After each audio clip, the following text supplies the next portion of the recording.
doamu itu nggak bakalan mendatangkan rezeki. Loh, kok bisa? Kita simak kenapa.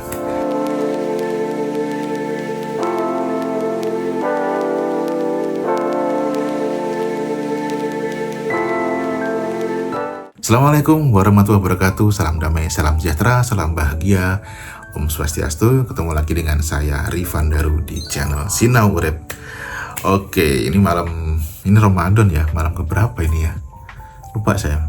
Nggak ngitung sih, 22 apa 23. Nggak inget saya. Ya pokoknya gitu deh.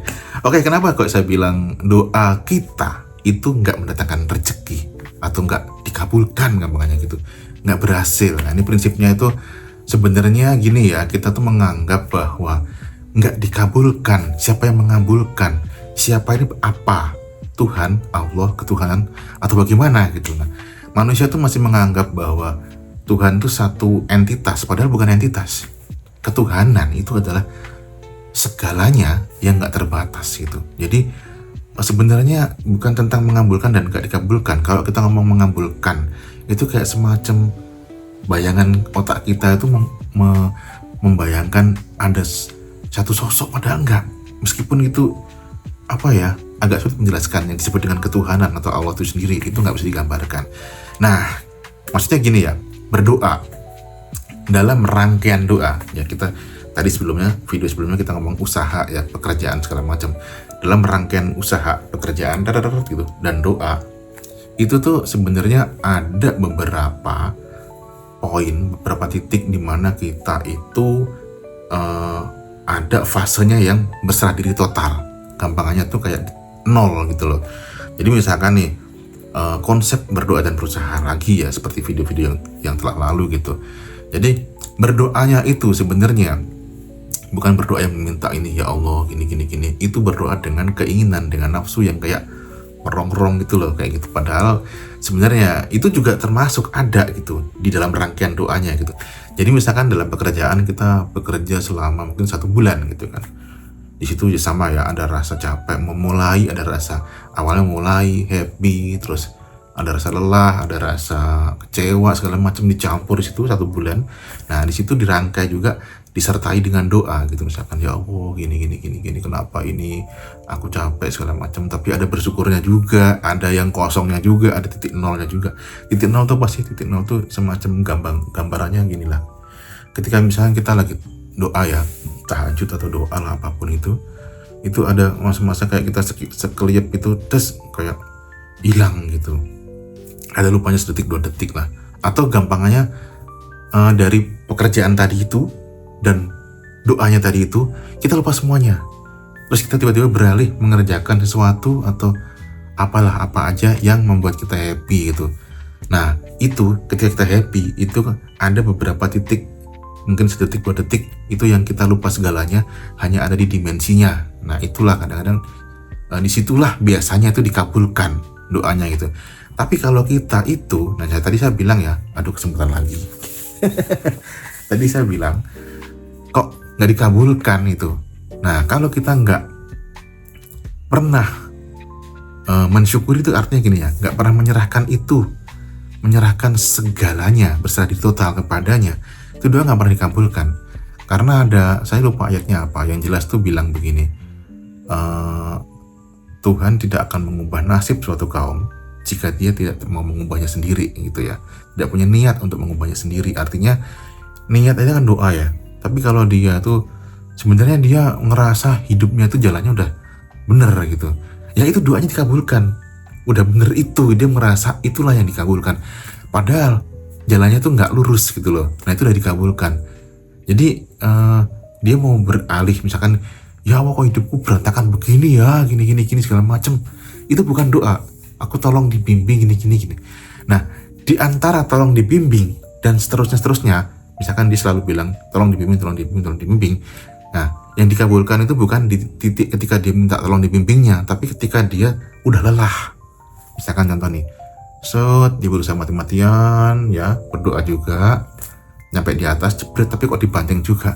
Ya Allah, aku lelah, jebret gitu, udah nggak bisa mikir apa-apa, udah aku serahkan semua padamu, 0 detik 2 detik, saat itulah kun fayakun, dikabulkan. Nah, jadi yang saya bilang tadi di intro, doanya itu tidak dikabulkan karena kita tuh yang merongrong terus gitu. Tapi ketika kita berserah diri total tadi itu, di titik-titik tadi itu, barulah itu dikabulkan gitu. Solusi datang di situ. Makanya kenapa biasanya orang itu menjalani hidup ya, ada solusi ketika udah menyerah gitu, udah total, udah nggak bisa ngapa-ngapain. Bahkan kadang-kadang ada yang ya itu namanya bisa cobaan ya, sebutannya bisa cobaan atau ujian gitu. Ada yang benar-benar banting itu, mungkin sakit keras atau tapi masih kokoh gitu ya, atau mungkin apa namanya ya, apapun itu ya, rezekinya hutang dan menumpuk segala macam, tapi dia masih apa namanya ini, masih ngerasa apa ya, vibrasinya kekurangan terus, kok begini terus. Nah itu kan statement-statement yang dalam tanda kutip negatif, menyalahkan yang maha memberi rezeki gitu. Kok begini ya, oh gini-gini. Nah itu nggak pernah dikabulkan. Tapi kalau kita terima itu semuanya dengan lapang dada, dengan ikhlas, dengan berserah diri total, pada akhirnya otomatis itu dikabulkan. Berarti intinya apa? Tenang. Nah, itu segala sesuatu itu tenang. Nah, kecenderungannya manusia itu adalah mencari kebahagiaan. Bagaimana cara mencarinya? Dengan cara gitu. Jadi karena simbol kebahagiaan ya hari ini sih ya, kebanyakan simbol kebahagiaan itu kan uang. Akhirnya orang mencari uang. Nah, terus vibrasi yang dipancarkan adalah vibrasi kekurangan. Nah, itulah doanya. Kita merasa kekurangan, otomatis kun fayakunnya kekurangan yang terjadi. Ya terus begitu gitu. Tapi ketika seperti video sebelumnya, ketika kita bekerja fokus, serius, ikhlas, hadir di situ ya, meskipun ada naik turunnya, ada rasa kekurangan sedikit, ada rasa kecewa sedikit, ada rasa heningnya, ada rasa puasnya. Emang manusia begitu ya, karena kita kan masih dalam 4 unsur, ada api, air, udara, dan tanah, itu bercampur, jadi vibrasinya selalu begitu.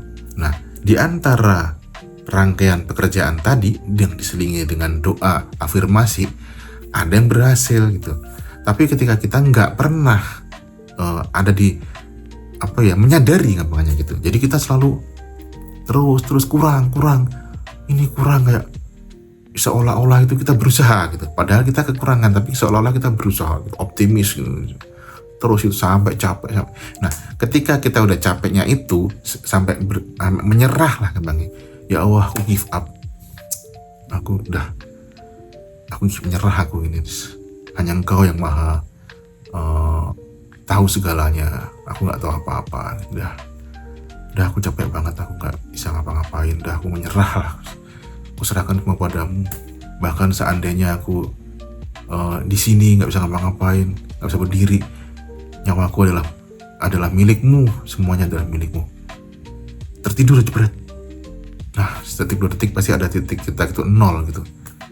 Kun fayakun, itu langsung dijawab gitu, karena kita udah menyerahkan itu gitu, udah menyerahkan segalanya. Nah, manusia itu sebenarnya disuruh begitu. Jadi itu yang disebut dengan tauhid ya. Jadi berserah diri total, kita memahami bahwa kita adalah bagian darinya, keseluruhan itu. Nah, bentuk-bentuk dari usaha itu adalah bagian dari kita mengakui, memahami, mengalami dari percikan-percikannya. Kita diciptakan sebagai manusia seperti apa, direfleksikan dengan pekerjaan-pekerjaan, keahlian kita, itu adalah manusia sebagai sifat-sifatnya, wujud darinya, percikan-percikan, bagian dari wujudnya yang punya sifat-sifat refleksinya. Nah, lalu bagaimana caranya kita bertauhid tadi itu? Dengan kembali kepadanya. Jadi berserah diri total tadi itu gitu, bahwa aku serahkan semuanya, hasilnya hanya Engkau. Kita pun gak pernah mikir hasil, yang penting tenang gitu. Tenang itulah yang mengundang vibrasi yang positif, kesemutan lagi. Ya gitulah kira-kira. Jadi intinya itu manusia itu sebenarnya nggak perlu mengejar apa-apa. Jadi yang dibutuhkan itu adalah ketenangan yang absolut ya. Kalau absolut mungkin udah meninggal ya, kekosongan absolut. Tapi tenang, butuhnya itu tenang. Ketika kita tenang, vibrasi kita itu tenang, kayak air itu tenang. Kita ngeliat tenang itu kan enak ya, adem, itu akan mengundang sesuatu. Jadi dilihat mata tuh enak itu.